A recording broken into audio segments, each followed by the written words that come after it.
Everyone, আসসালামু আলাইকুম। টলিস পেশন্সের আজকের আয়োজনে আপনাদের সবাইকে জানাচ্ছি সাদর আমন্ত্রণ। আজকের পর্বে আপনাদের সাথে শেয়ার করব চিংড়ি মাছের দু পেঁয়াজা বা চিংড়ি মাছ ভুনা রেসিপি। আশা করি আজকের রেসিপিটাও বরাবরের মতো আপনাদের কাছে খুব ভালো লাগবে, কারণ আমি প্রতিটা রেসিপি খুব সহজ এবং সাধারণভাবে দেখানোর চেষ্টা করি, যাতে করে সবার বুঝতে এবং রান্না করতে অনেক সুবিধা হয়। তো কথা না বাড়িয়ে চলে যায় রেসিপিতে। আমি একটা হাঁড়ি বসিয়ে দিয়েছিলাম চুলাতে অলরেডি। হাঁড়িটা পর্যাপ্ত পরিমাণে গরম হওয়ার পর আমি এখানে দিয়ে দিয়েছি পরিমাণ মতো তেল। তারপর এখানে দিয়ে দিলাম পরিমাণ মতো পেঁয়াজ। আমি এখানে বেশি করে পেঁয়াজ ব্যবহার করেছি, যেহেতু দো পেঁয়াজা আর চিংড়ি মাছে একটু বেশি করে পেঁয়াজ দিলে কিন্তু খুব ভালো লাগে। তো পেঁয়াজটা যখন একটু হালকা সলিড কালার হয়ে এসেছে, তখন আমি এখানে 2টা তেজপাতা কুচি আর কয়েক টুকরা দারচিনি দিয়ে দিয়েছি। তারপর এখানে দিয়ে দিচ্ছি এখন বাটা মশলাগুলো।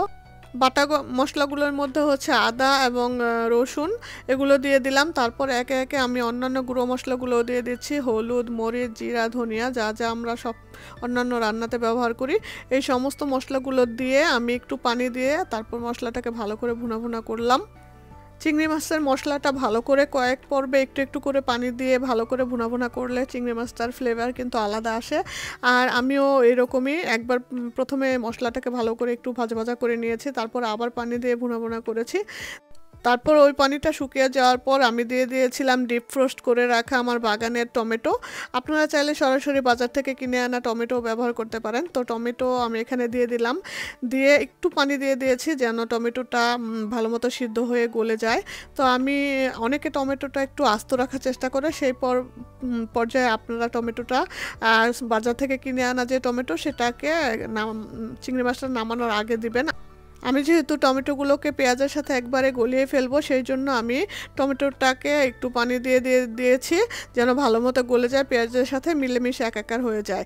তো এই জন্য আমি এইভাবে দিয়েছি, আপনারা আপনাদের পছন্দ অনুযায়ী দিতে পারেন।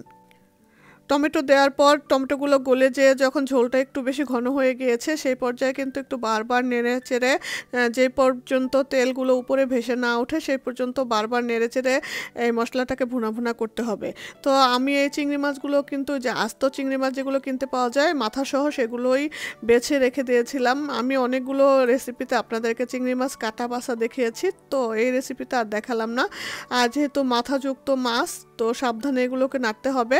আমি মাছগুলোকে একে একে দিয়ে দিয়েছি, দিয়ে তারপর এই তো একটু নাড়াচাড়া করলাম। নাড়াচাড়া করে দেওয়ার পর একটু ঢেকে দিয়েছিলাম, ঢেকে রেখে তারপর আবার ঢাকনাটা তুলে কিছু কাঁচামরিচ দিয়ে দিয়েছি।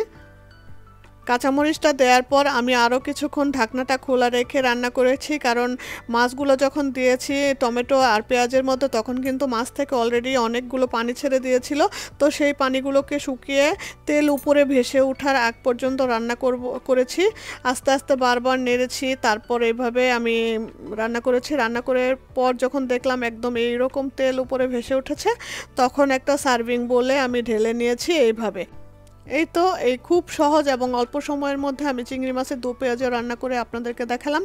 কেমন লাগলো আমার আজকের রেসিপিটা অবশ্যই সুন্দর কমেন্ট করে জানিয়ে যেতে ভুলবেন না। যদি ভালো লেগে থাকে তাহলে অবশ্যই লাইক, কমেন্ট এবং শেয়ার করবেন। আর ভিডিওটা দেখছেন, চ্যানেলটাকে সাবস্ক্রাইব করে না থাকলে অবশ্যই চ্যানেলটাকে সাবস্ক্রাইব করে রাখবেন। পাশে থাকা বেল বাটনটাতে ক্লিক করে অল সিলেক্ট করে রাখবেন। যখনই আমি নতুন কোনো ভিডিও আপলোড করব, নোটিফিকেশন পৌঁছে যাবে আপনাদের কাছে সবার আগে।